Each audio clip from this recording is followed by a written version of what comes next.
What did Peter mean when he said that Jesus preached to the imprisoned spirits of Noah's day who are now in prison? This idea is borne out in 1 Peter 3.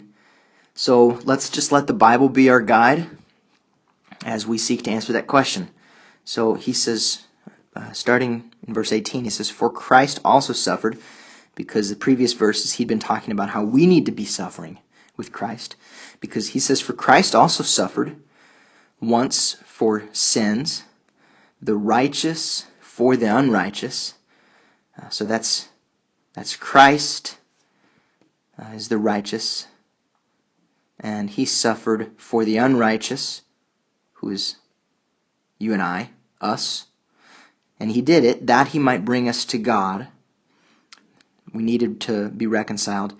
And in what way did he bring us to God? In what way did the unrighteous receive a gift through the righteous? Well, it says, by Jesus being put to death in the flesh, but made alive in the Spirit. This is really key to answering the question. Something about the Spirit, because he says now in verse 19, he says, "In which," and this "which" points back to the Spirit. And by the way, this can be also translated "whom."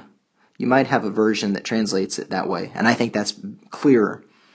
So being made alive in the Spirit, in whom, so in the Spirit, he went and proclaimed. And just real quick, these are both aorist tense, which means complete, or it's completed action. So this is done. He's no longer going and he's no longer proclaiming. This word proclaim can also be translated preached.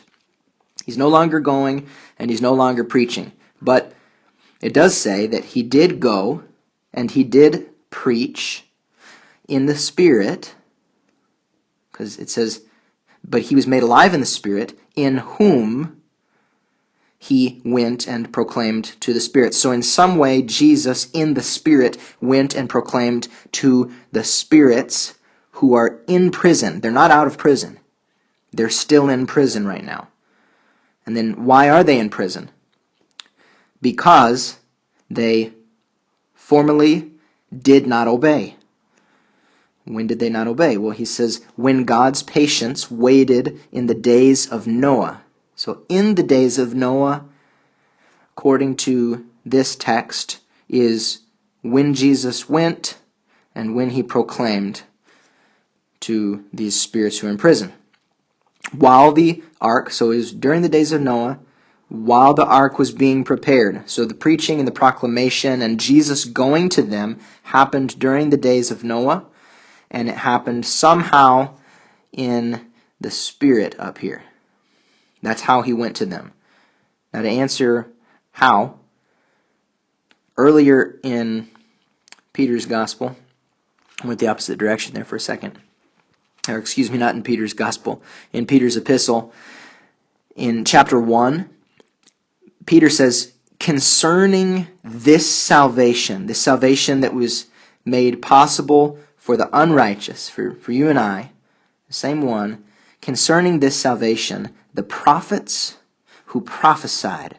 So prophets who prophesied, that is, they were speaking the oracles of God. They prophesied about the grace that was to be yours, searched and inquired carefully. How did they prophesy? He says, inquiring what person or time the Spirit of Christ in them. So notice that when they were prophesying, they were able to do this because the Spirit of Christ was in them, allowing them to do it.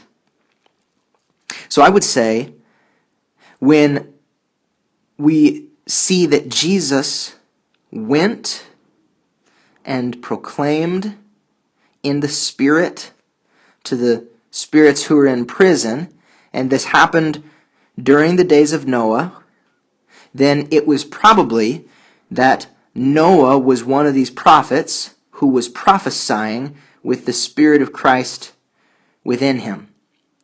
In fact, Over in 2 Peter chapter 2, Peter says, "For if God did not spare angels when they sinned, but cast them into hell, and committed them to chains of gloomy darkness," so you could say, well, what would you call that? Prison, just like these spirits who are in prison right now that Peter's talking about. He committed them to chains. They're not going anywhere. They're not getting a second chance by Jesus going down to hell to preach to them and give them a chance to get out of there, like some doctrines teach. He committed them to chains of gloomy darkness to be kept all the way until judgment. And then another example, he says, if he did not spare the ancient world, well, who are they? Well, they're the ones who were living during the time of Noah. But preserved Noah. He didn't spare the ancient world, but preserved Noah. And notice this. What was Noah during his days? He was a herald of righteousness. This word means preacher. You could translate it exactly that way. A preacher. Just like Jesus went and preached to the spirits who were in prison, and he did it by the Spirit. Well, Noah was this herald of righteousness who would have had the Spirit of Christ within him as he did this. So he says in verse 9, if he didn't spare the ancient world, but he preserved Noah, then verse 9, and he did not spare angels, but he committed them, he cast them into hell, and he committed them to chains of gloomy darkness. Then he says, then the Lord knows how to rescue the godly from trials. He knows how to rescue us just like he preserved Noah. And he knows how to keep, just like he kept these angels up here in judgment. He knows how to keep them the exact same way, keep the unrighteous under punishment until the day of judgment. So, when Jesus went and he proclaimed to the spirits who were in prison, he did it by the Spirit, and he did it through Noah, because Noah was a preacher of righteousness.